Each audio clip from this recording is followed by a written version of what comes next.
Thank you, everyone. Welcome.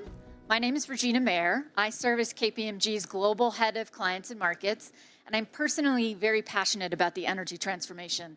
My previous role, I have 6 years as our Global Sector Head for Energy.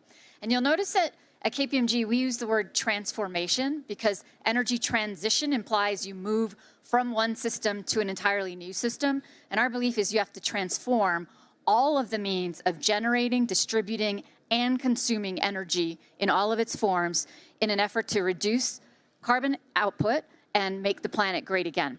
So we're going to talk about how to do that in a just way, because it's going to be incredibly important not to leave anyone behind.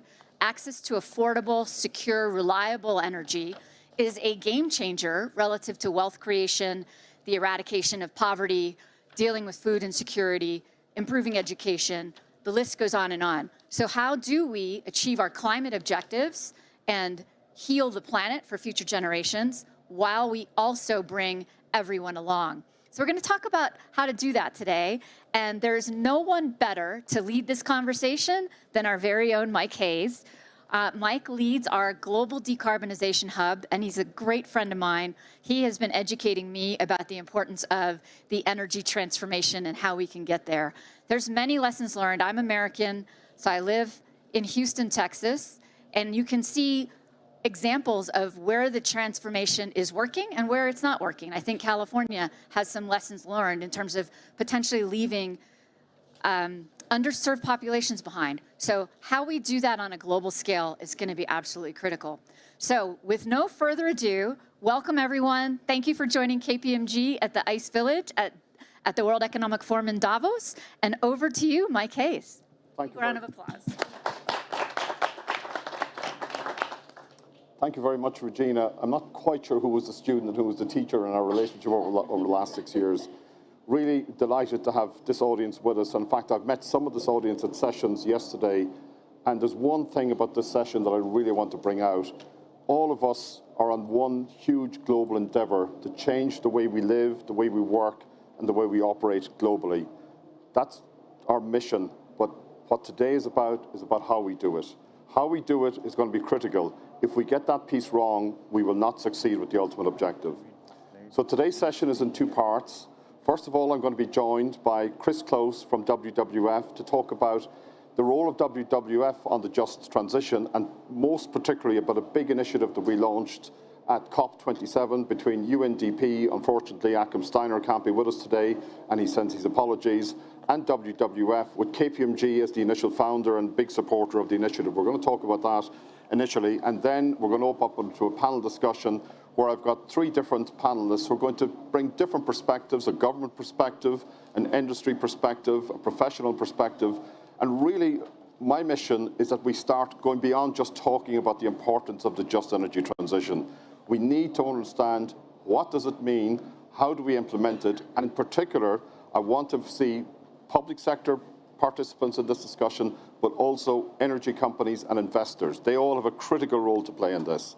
So with that, I'm going to get going with the discussion. I'm going to look to my colleague Sam to tell me when about 15 minutes are up, 10 to 15 minutes, but because I've no doubt we're going to get into a really interesting discussion.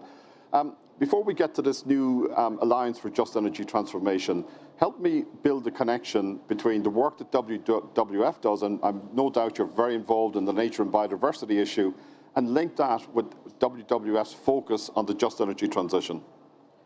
Well, first of all, thank you very much, Mike, and for organizing this event. It's really important to keep the momentum and keep the energy going. I think it's fundamental, and sometimes you think energy, climate, and biodiversity and nature, and we understood that those are totally interlinked, right? One crisis and the other crisis. If you have less nature, you will have issues on climate. If you have climate change, you have affecting nature. So for us, it's fundamental to tackle both issues at the same time, right? So that's for us. And also, we've learned from other experiences that you cannot solve one problem and create another one. So if you solve the energy problem and then you create a social problem, that's completely unaligned to what we want to achieve. So I think those two things more and more are hand in hand. So that's why for us, it's a fundamental priority to work on this.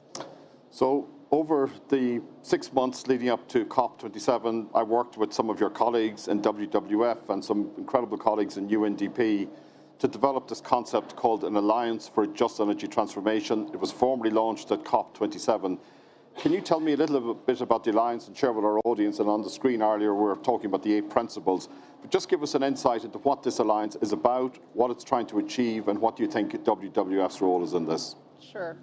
So I think, first of all, we've had a lot of experience of building alliances or roundtables in other sectors because we critically understand that one government, one company, one NGO will not solve the problem, right? And it will be ridiculously expensive if you want one to solve that, not even the UN, nobody. So alliances are fundamental, and the pace of change that we need is accelerated, right? And the investment also, it's high, we know that. But if we work together, it's not gonna be a big bill for anybody, right? So we're very pleased that UNDP, KPMG, and also EDF. EDF, yeah. GridWorks, sorry, I need to read this, ITUC, and REN21 are the funding members of this and really helping us give this scale and voice and amplification of this, right? And we should say, actually, there's an open invitation to anybody who wants to join this. We want to create a movement around this and really help build frameworks and new way of thinking, because not a lot of people know how to actually implement the just energy transition in practice. Exactly, and that's perfect because, I just wanted to show that it's not just us here in the stage, we want to do this. No, there's a lot of other organizations already involved, and yes, we're calling everybody to join because the solutions needs to be co-created, inclusive, and also each country, each region, I think you were mentioning before, is different. So we need to adapt solutions to the different realities and different contexts, right? So it's about a transition at the local scale with different communities, with different realities that will lead to the global transformation that we want to achieve. And I'm going to bring out an important point, Chris. It's local. The solutions vary from community to community, depending on the type of project you're talking about. And that, for me, is one of the real challenges. We can develop overall principles, but this comes down sometimes dealing with indigenous communities. Yes. We might come back to this in the panel discussion. Sometimes it could be senior executives who no longer have a job, even though they've had a very successful career, because suddenly their business is not part of the energy transition. The sheer scale of this challenge should not be underestimated. No, I'm Brazilian and I live in Brazil. And the reality there, there are hundreds and thousands of workers that depend on the traditional energy system, right? And for them to get education and re-skilled to what it means to be a worker at the green energy is really hard. We are seeing that, right? A lot of solar panels, wind shields, and all that being implemented. But I think we need to understand that, yes, there are different realities. There are communities in the front line. Education's level is hard. And also, let's not forget something that is really important, it's energy justice. If you don't even have energy, what are you going to transition to? So 46% of Africa don't have energy access, right? And so you need to understand, okay, that's not even a transition, that's an availability, and making them, and if you kickstart from the beginning, from something that considers their social situation, their economic situation, gives them job, and is geared towards the energy, the green energy, right?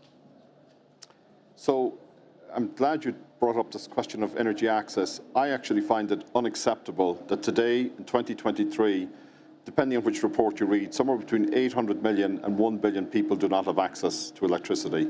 And, this session is not specifically about that, but I always think it's important to bring out that reality. That's causing problems in education, in food, poverty, health, and it's one of the really big social issues. And I know Regina and myself in KPMG have been trying to tackle this with some colleagues in WEF. A lot of that issue is around mobilizing capital and getting capital to work on that part of the agenda. I want to turn back to the question of the alliance and the whole concept of just energy transition. Maybe you might just give me a feel for, in practice, what sort of things do you think are important to actually implement, whether you're investors, energy companies, other stakeholders in this, to achieve the just energy transition? Yeah, I think let's talk about 3 key stakeholders: governments, companies, and investors, right? So governments, it's about policy making. The system needs to change. But policymakers, and we've learned this with COP15, listen to companies. So if you as company leaders go and talk to your government representative and say, we need you to help to make just and social policies for the energy transition, they will listen and they will be part of the table and they will invite you and other social organizations to do that. So yes, advocate with these governments and involve in that process, right? Energy companies, of course, it's reskilling workers, is investing. So it's not just investing in technology. Many times I think, oh, it's innovation, invest in this technology, that technology. Yeah, great. But who's going to implement? What are going to be the people, the labor that's going to do that, right? And even, you know, we were talking before with even, you know, like to say senior leaders, it's also understand that maybe you need to forget and relearn things because it's a new system, right? And investments. I think we all know there's billions of dollars gap to implement the energy transition, the biodiversity needs, the climate solutions that we need. And so really, and we know that finance wants that. Yep. So one thing important is they can come to the alliance that is representative from all the stakeholders and find in one place solutions. Because as an NGO, many times they say, oh, it's too confusing. We don't even know where to put our money. Okay, so that's why if we come together, we agree on the things, there are the principles, it's easier to then catalyze funding and investments to the right places. So you've just explained the rationale why I and my colleagues in KPMG were so keen to be involved in the Alliance for Just Energy Transformation. And I've got some colleagues that I met yesterday from the B team, and I had this exact discussion.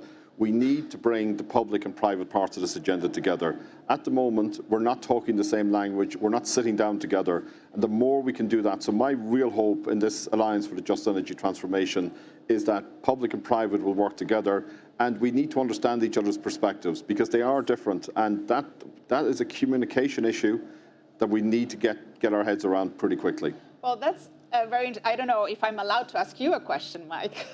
Of course you are. Well, you just said KPMG has motivation to do this, right? And that's really interesting. But what would you tell other organizations like KPMG or others that may not see, oh, it's an immediate role, right? Why is it important for KPMG and others like you to be here? It's very, very simple. All of us, and what I love about being at Davos is we're with a community of people who are passionate about changing the world we live in. At the center of all of that is this concept of net zero, carbon free, whatever words you want to use. For me, it's really simple, and this is the message I give. We are not going to achieve that end result unless we immediately start thinking about a just transition. Communities, people, they care about this, and we need to bring them on the journey. This needs to be an inclusive transition. And I use that word inclusive so often. Just one final story. I did a webinar with Regina about 2 years ago for principally made up of the oil and gas community. And I got a question that I couldn't answer. It was a gentleman who wrote something in the chat. And he said, I've been a geologist with a major oil and gas company for the past 35 years. He said, I get it. I get that we have to change, we have to transition. And he just said, what about me? And that left a mark for me. That, for me, said, we have to think about the just transition. And I can drive, and I spend my life working in renewable energy projects and climate projects. We're working with clients and colleagues all over the world on this mission. But what we need to do is bring this aspect into our considerations. Yeah, and can I jump into that? Because if we don't do that, we have people against it. This is the problem. Right? It'll stop us achieving it. Exactly, and it can even lead to social unrest, right? And so people say, well, if it's going to affect my livelihood, I'd rather not change. This is fine, let other future generations deal with it. But if you involve them, then, I think it's really fundamental so that people feel part of it and not against it. There's a number of colleagues and friends from the UK in this audience. I can remember back to the 1980s when the UK government tried to close the coal plants without involving the community. Yeah. You can see the unrest that led to. Yeah. So I'm sure we're way ahead of time, Sam, but maybe just to wrap up a little bit, what is your overall call to action to this group? And bear in mind, we have a very large audience who are live streaming into the session as well. Well, very simple. And I try to do this because there's a lot of information when you come to Davos. if you can, right now on an email or first thing Monday when you get with your team, get somebody appointed as a project lead in your organization to look at this topic. And go to the website, panda.org/AJET. There's the link to if you want to be involved, if you want to join. But now, that's the most immediate, simple thing you can do as a leader. Send your team a note. This is interesting. We need to get involved and get on it. That's it.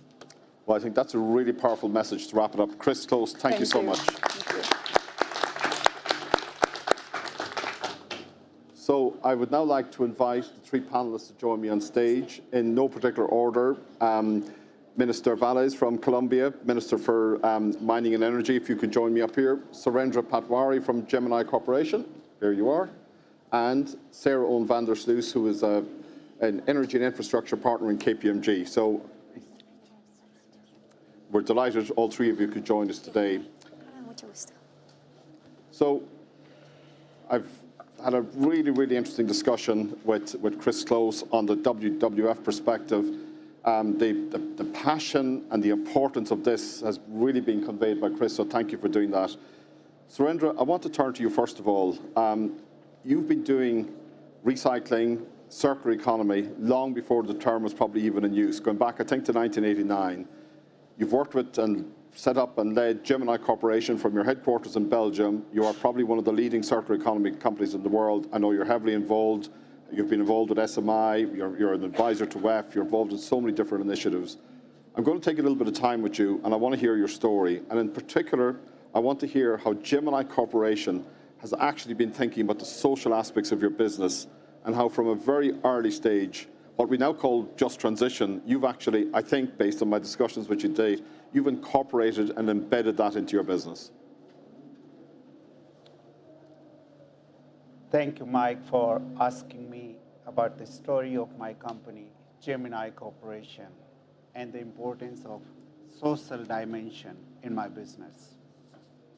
I started this recycling company in '89 with one Belgian person 34 years back. And to be honest, ladies and gentlemen, I didn't know the word sustainability, neither did I know the word circularity when I started the business. In the beginning, like every other business, is always challenging. And at that time, the scrap business was not looked upon favorably. And I still recall the angry telephone call from my grandfather that you are going to be in waste business.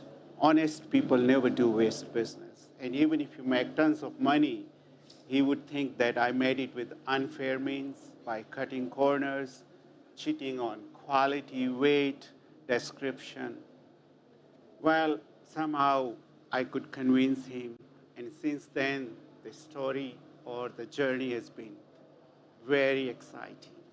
Now, we do business in 60 countries. We give second life to 2 million tons of different kind of plastics, paper, waste, and other things. And we collect waste from over 500 locations every month. Again, to be honest, I didn't know that the business would assume such a big dimension. It would become as big as the GDP of India, almost $3 trillion of business, and it's increasing every day.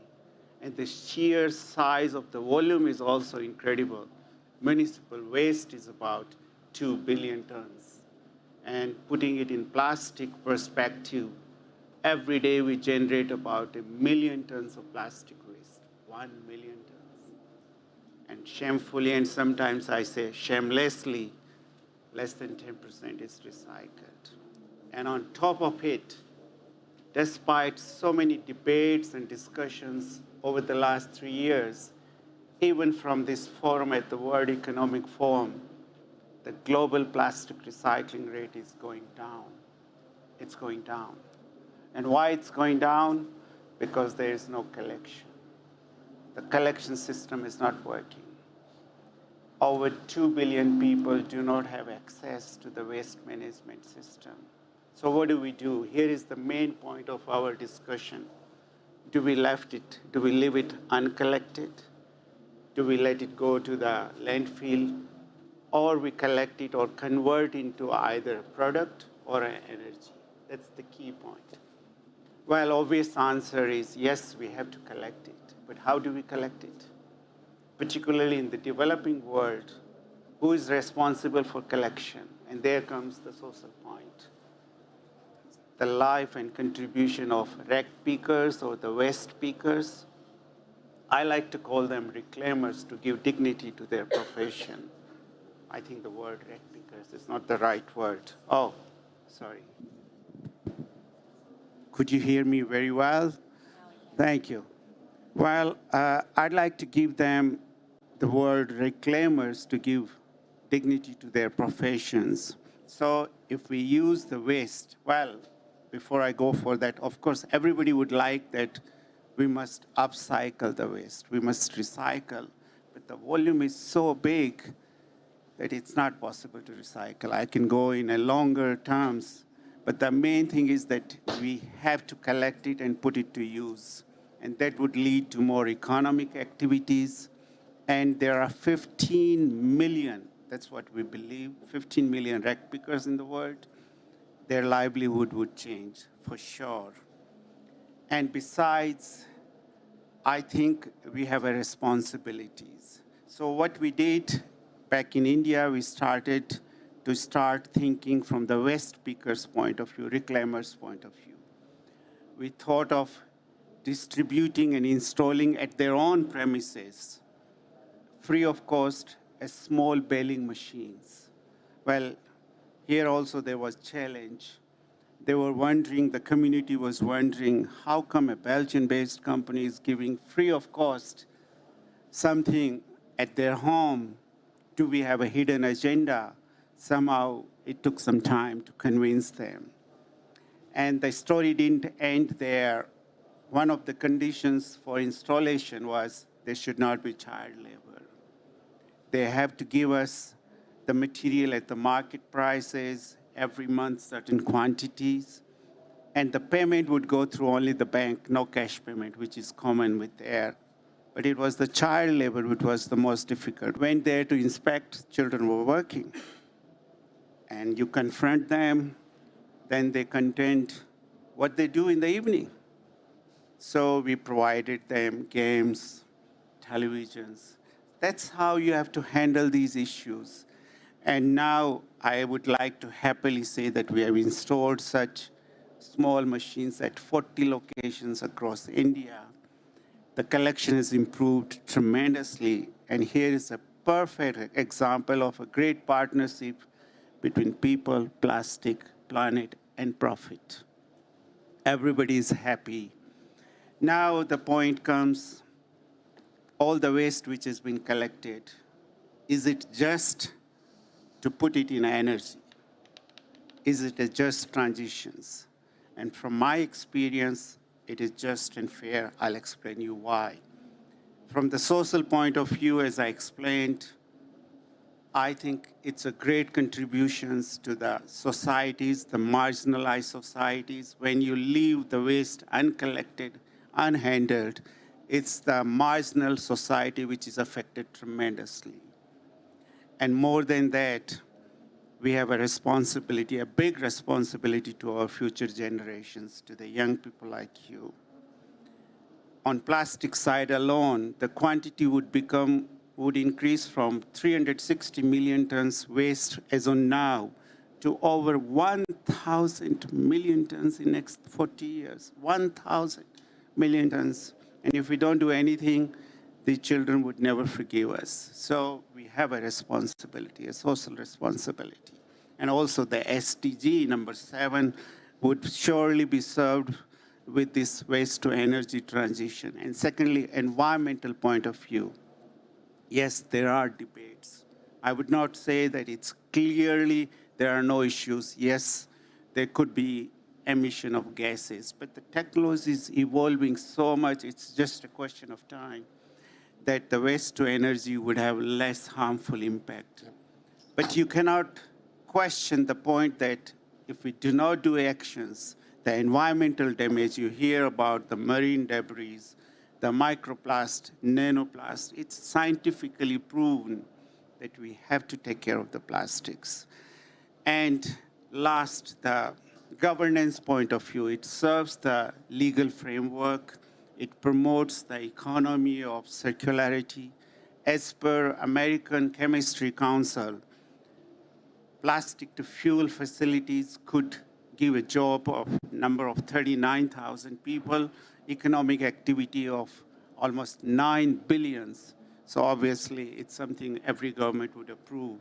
So considering all aspects from this mode of energy generation, I sincerely believe that this waste to energy is fair and just in its impacts on the world. Thank you, Mike. I think that does deserve a... I mean, for me, that story brings to life what we're talking about today. And the other point I'd make that you didn't make is that by doing the right thing, you actually created value. You created value for your company.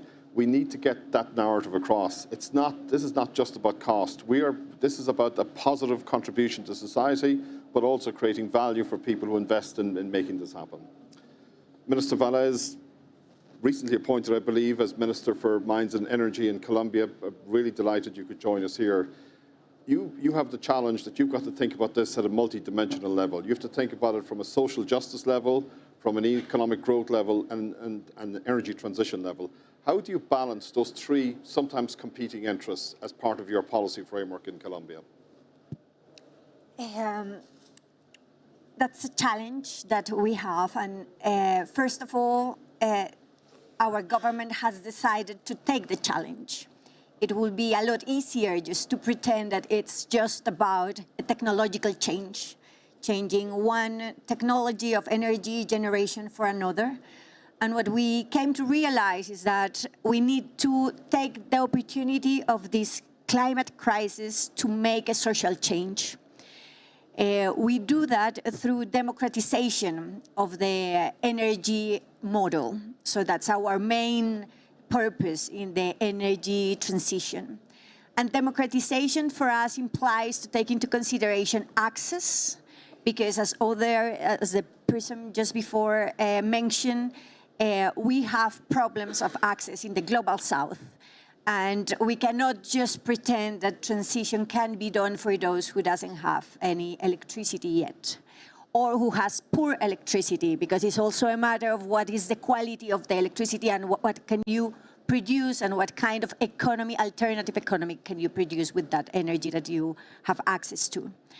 But also what we are looking into is the possibility of communities to generate electricity as well. It's called comunidades energéticas, energy communities.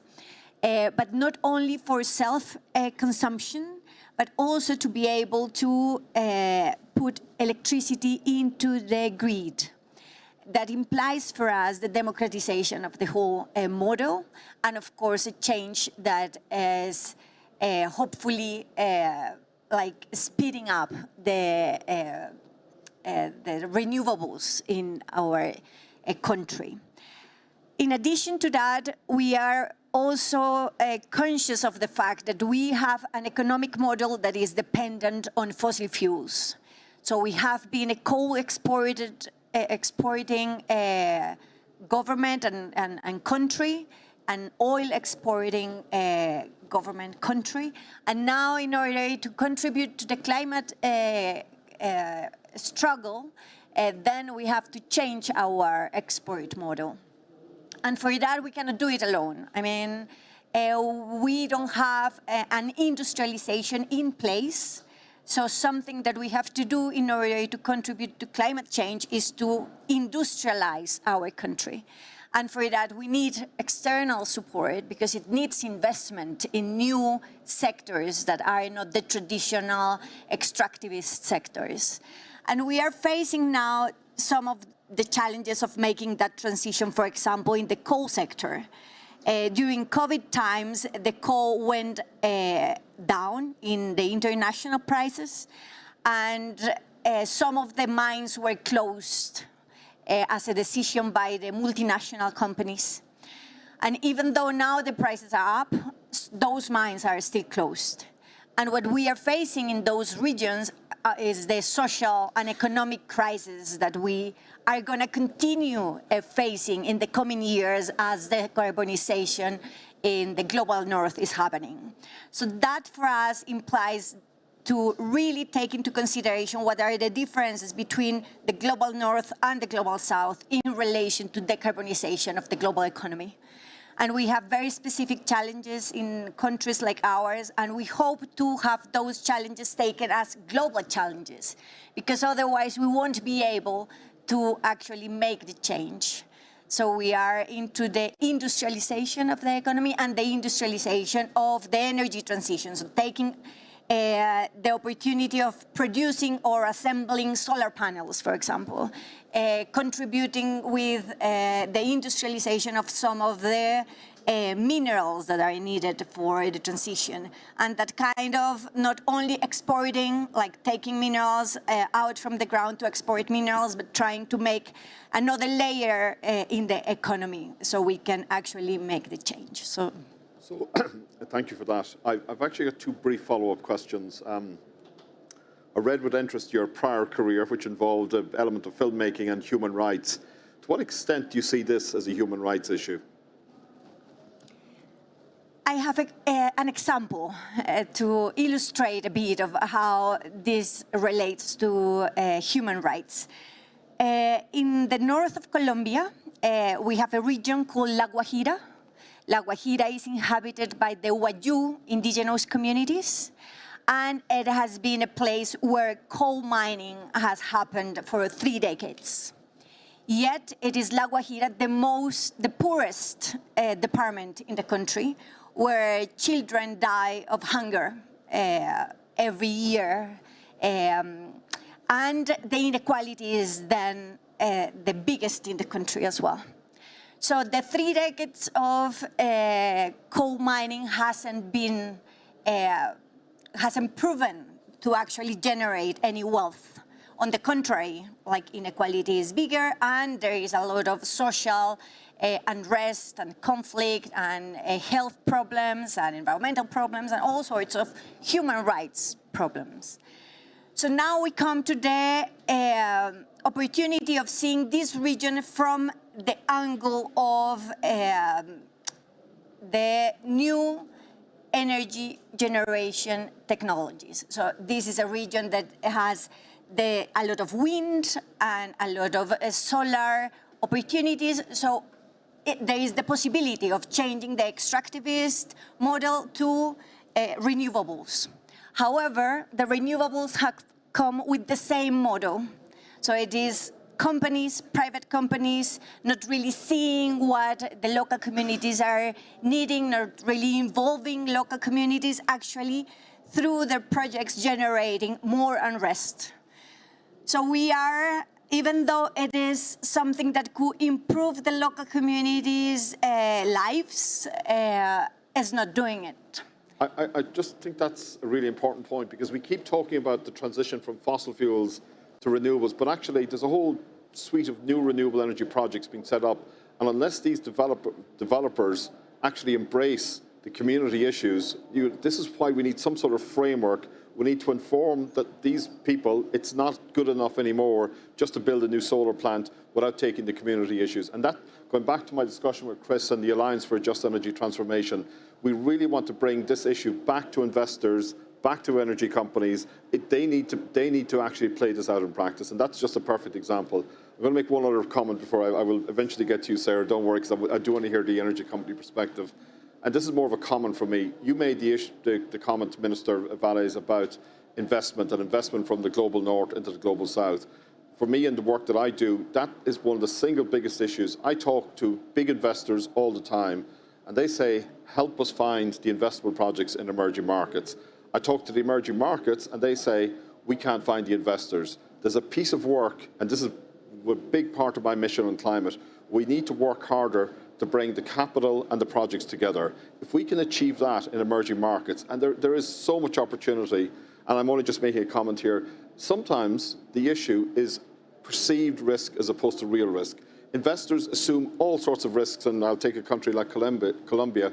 When you get down to it, and I've worked on projects in Colombia, actually it's a very investable location, it's a very good location for investment, and we need to do more to communicate that message. Yeah. If you want to comment? I agree, and I think the government has a lot to do in making that bridge. Because what has happened, I think, is that in order to facilitate investment, then the government has been very flexible in what can be the relationships between companies and communities, and that has gone wrong. Because at the end, there is abuse, there is not following up, there is very little opportunities for the communities to actually ask for their rights. So if the state is more present in the relationship, not only to facilitate investment, but to follow up what are the relationships between the investors, the companies, and the communities, then I think the process can be a lot smoother. And that's the point, actually. We keep thinking that we just go to governments for capital. The capital is out there with investors. It's the governments can create the policy and the investment framework and environment to facilitate that investment. That's the challenge. I've completely sort of gone off the written agenda, but it's such an interesting discussion. Sarah Owen, I want to come to you. You are heavily involved in working with some of the major energy companies, particularly in the oil and gas sector. I know you're particularly passionate about the energy transition, passionate about climate justice, social justice. I'd love to get your perspective from the interactions you're having with the energy community. Are they really thinking about this issue? Are they hoping it's something that'll go away? Are they annoyed at people like me who say, you have to think about this? I'd love to hear your thoughts. Yeah, thanks, Mike. So, look, this is an outside-in perspective on the energy sector, just to make that clear. And it is very live. I mean, this is maybe an obvious point, but energy is a very special kind of product in this whole debate, right? Because it is key to economic growth, it is key to human fulfillment, and it has historically been enormously carbon intensive. And I think energy companies know that they are in the middle of that juncture, and they have been in the middle of similar junctures for quite some time, right? They're not unfamiliar with the moral dilemmas of extractive industries around the world. I think the challenge is really to take two challenges. One is around the how, and we'll come back to that. But I think the other challenge is that many of us in the sector and outside the sector have been slow to realize that it's not just a nice to have, that we have some element of justice accompanying the business transactions that we undertake. That, in fact, if we collectively want to hit our net zero targets, we cannot do that without a social transition. So we cannot have an energy transition without a social transition. And I'll give you two examples. Neither of them, frankly, are quite as impactful as the experience of my fellow panelists, but I'll take a largely developed country example. So many developed countries are talking a lot about the cost of living crisis. And I appreciate that probably seems a bit facile if you don't have electricity, but forgive me. Cost of living crisis means there are substantial numbers of people in developed countries who cannot pay for the things, well, they may not even be able to pay for their own heating at the moment, but cannot pay for the upgrades that might need to be made to their homes to enable an energy transformation to happen. Another example, and this one really surprised me when I heard it, because it just shows how interdependent we all are around this just transformation. So we know there's been gas shortages or fear of gas shortages around the world, and particularly in Europe. Some of the supply for the European markets has come from lower demand in Asia because of the pandemic. Some of it has come as a diverted supply from countries like India, where those countries did not want to or could not participate at the gas prices that were being set globally, and have instead needed to resort to more coal. So I think we have to be enormously intentional about the connectivity, both within countries or within societies and between societies, if we're going to make this happen. And I think we also need to consider, and this is something I think that companies, back to your question, Mike, are grappling with, is I think each company is trying to think about how they set their own agenda and objectives in respect of the just energy transformation. So historically, this was really a matter of kind of don't mess it up and don't mess it up publicly, right? Don't do bad things. And for some companies, and I'm not in this category and haven't worked with any in this category, but for some companies, I think it was don't get caught messing it up. Whereas the tables have turned over the last few years, and in reality, the role of civil society and movements around civil society has changed the game, and companies now have to start to think very proactively about where they are on this spectrum. And I think it's no longer a matter of just demonstrate you're doing no harm. That's not enough anymore. I think it's very much about how do you demonstrate positive impact, and that involves a lot of very, very difficult choices. And I will also say that I'm not sure that finance, which is a big, broad category, but I'm not sure that investors in the corporate space are quite there yet in terms of some of the real implications of this for future business models and future investment models. I'll stop there. So, a couple of comments, Sarah. Investors make investment decisions day one, and they look at the reality of the investment, they look at the financial metrics, they probably do some sort of ESG and climate assessment. The problem that I worry about is that this issue of social justice, just energy transition, is something that can impact projects, not just when they're being built, but further down the line when these projects are operational. And they can get some nasty surprises. They can get, we mentioned social unrest. It is a reality. Are investors, if you don't mind me saying so, a little bit slow to the table in understanding the full implications of what we're talking about here? I think it's an emerging debate, right? I hate to say we're all on a journey. We're all on a journey, right? And investors are on a journey as well. I also think we have to be really careful about using the term investors or finance as if it's one single category. So for example, if you look at development capital and infrastructure projects, they are really live to lots of types of risks, including what they would call social risks. We're calling it just energy transition, but there's some important shared elements there. If you look at other types of corporate investors,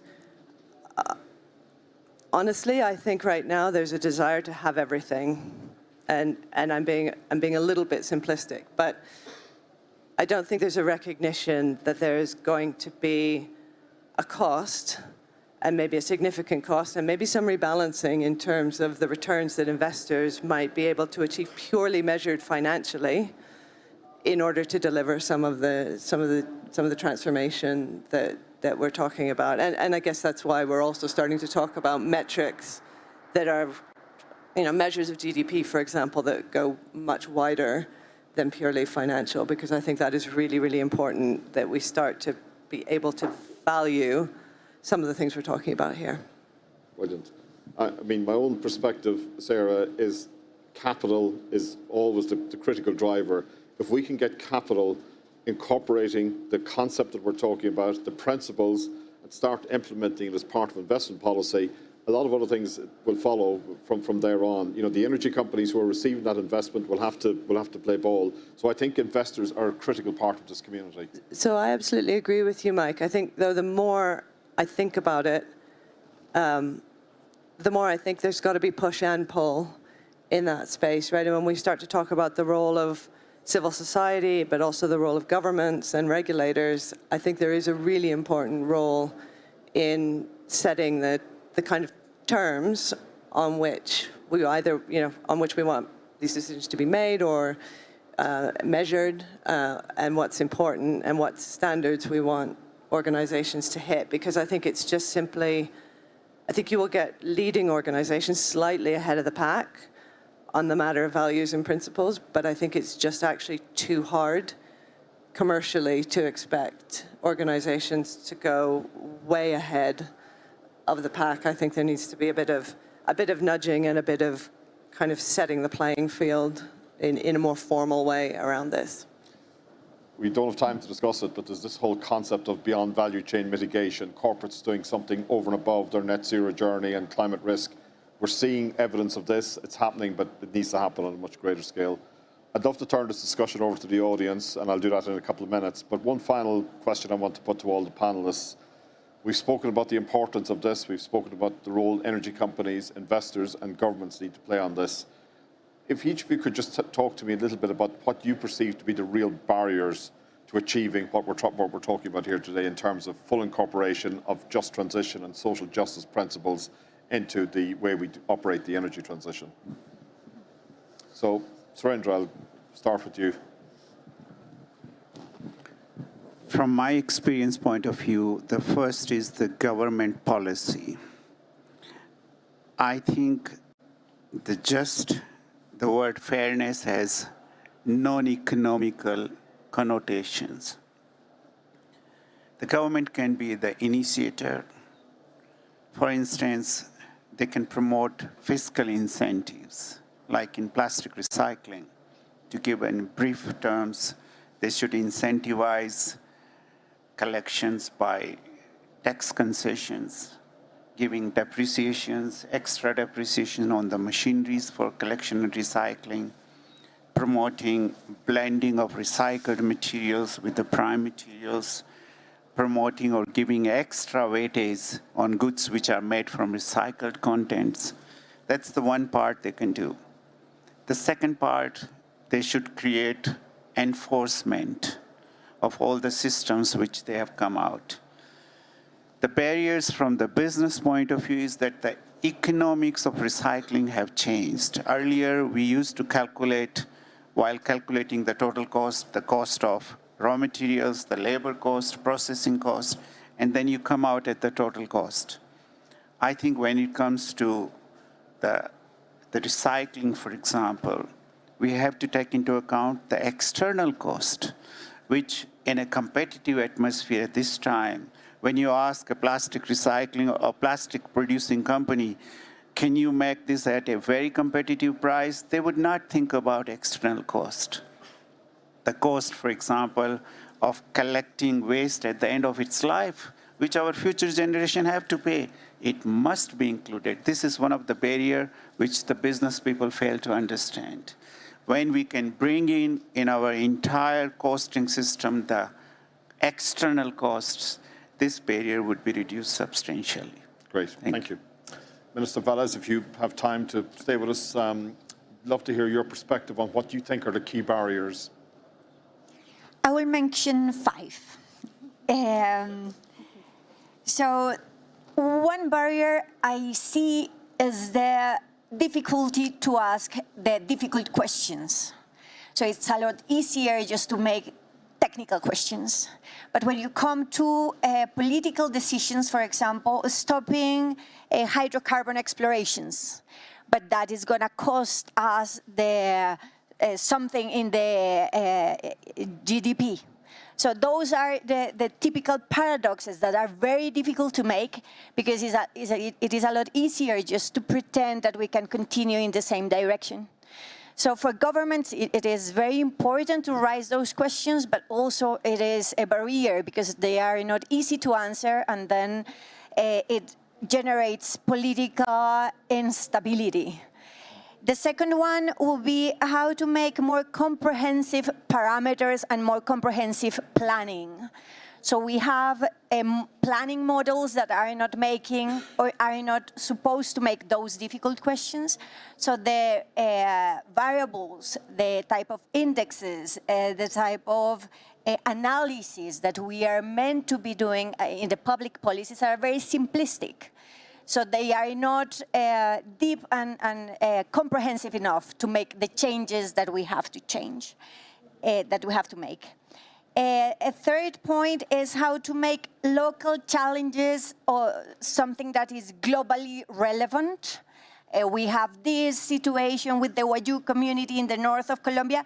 Why is that globally relevant? And who is going to take care of that? Not only the national government or the regional government, but also some other actors, the companies, the multinational companies that have been there, the governments that have been importing the coal that for decades it has been exploited, etc.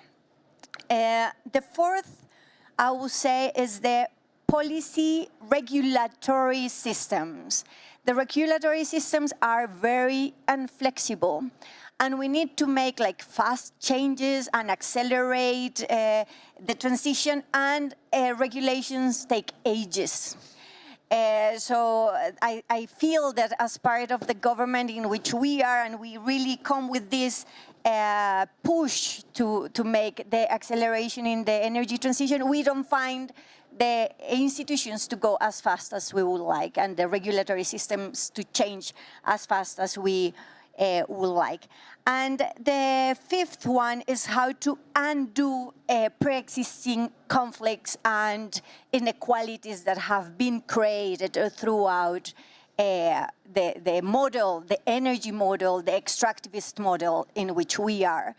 Because it's not only to create a new model, it's also to repair the social damage, the ecological damage, and those costs are enormous.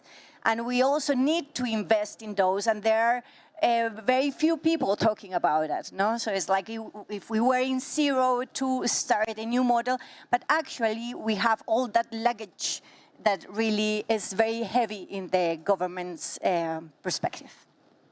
Sarah, final word to you before we turn it over for any questions. Indeed, and I agree with many of the points made by my fellow panelists, so I will be brief. I think the only thing I would add with that kind of corporate hat on is being really clear, and it will take us some time, but being really clear about what it is we're trying to achieve, and what is it that collectively we want from companies in this just energy transformation.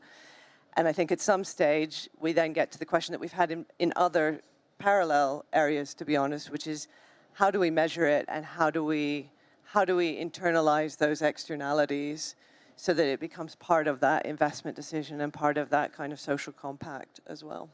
Great, thank you very much. We have lots of questions, so I'm going to start actually with two global shapers that I met at the start of the event, so delighted to hear from both of you. Okay, thank you very much. I'm Carla Gomez. I'm from Ecuador. I'm a global shaper. Minister Vélez, you mentioned the fifth point about inequality. And I think there's a very important point. Energy transitions are not gender neutral. And even though the renewable sector has a better gender balance, 32%, compared with the fossil fuels that are 22%, women need to have a better position to enter to this value chain. And I think it's important that we see women not only as users of energy, but also as a key producers in the entire renewable value chain. So I would like to ask you about how do you see that, and how we can achieve a gender transition too into the renewable sector. Thank you. That's an excellent perspective. We are creating a just energy transition roadmap at the moment. It started 3 months ago, and we hope to finalize it by June this year. And one of the angles we are taking is gender from an intersectional perspective. So we know that gender comes also with ethnicity, and in Colombia, and I think in Ecuador as well, with territoriality. So what does it mean to be in the Pacific as compared to be in the Andes? So those kind of differences, I think, are very crucial to decide what and how and with who to make the transition. We know that, for example, energy impoverishment is a lot higher to women, and it implies a lot more in terms of their time and the time it takes from the family and from the children, but also it reflects in the difficulties that women have in order to create or to be engaged in the productive system, in the productive world. So we are taking those angles as well in order to create policies that are inclusive of those transactional perspectives. I'm just going to, I'll come to you then. Good afternoon. My name is Bato Gilisite, and I'm also a global shaper from Botswana, which is in Southern Africa. My question is actually for you, Michael, and perhaps the KPMG team. You said that investors are eager to invest in just energy within developing countries. Developing countries are saying they're struggling to find that investment. So fair to say it's not a money issue. And then the minister did also share that sometimes it falls apart when it comes to the agreements of what do the investors want, where they want to continue to extract, just that now they want to extract something different. From your experience and what you're seeing happening on the ground, where exactly is the gap, and how do we close it so that the people who say they've got the funding and want to invest and the countries that need it are able to meet and actually put a just energy transition into being? So I'm smiling because I see Justine Roche from the World Economic Forum, who I've never met physically, but I've worked with her for the last 2 years on this exact question. We don't think it's a money issue. My view, it's a risk issue. And I talk to investors all the time about this. So they want to deploy capital. They have a stated mission to put capital into emerging markets. So emerging markets means many different things. We probably don't have time to get into that. When you get down to it, what the core issue is a series of risks. Political risk, risks about land ownership, risks, foreign currency risk, for example, huge issue. And we haven't solved this yet, but KPMG are working closely with the forum and with, Justine, you can tell us, I think we have 20 or 30 other partners. It's called the, I'll get this wrong, the mobilization of investment capital for clean. Thank you very much. MICE, we call it in short. And for me, it's an initiative I'm incredibly passionate about. And the group are actually coming up with ideas. And all of the ideas are focused on figuring out ways to reduce risk. And that's where we really need to work hard on. And I'll restate a point I made earlier. Some of this is about communication. Sometimes there's a perception that the risks exist, and actually they don't. We need to understand the dimension of these emerging markets. This is not a charitable case. One of my passionate beliefs is the role emerging markets can play in the energy transition in areas like innovation, in developing new projects. So we do need to educate, we need to communicate, particularly to the owners of capital in the developed world, some of the realities on the ground. So I know, for one last question. I can't, I'm sorry. I've been told I absolutely have to wrap it.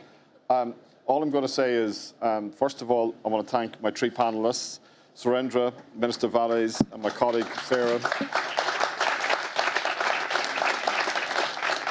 An incredible KPMG team led by Regina, who spoke earlier, John McKellar-Lacey, who's our Global Head of ESG, Sam, and a wonderful team who put this together.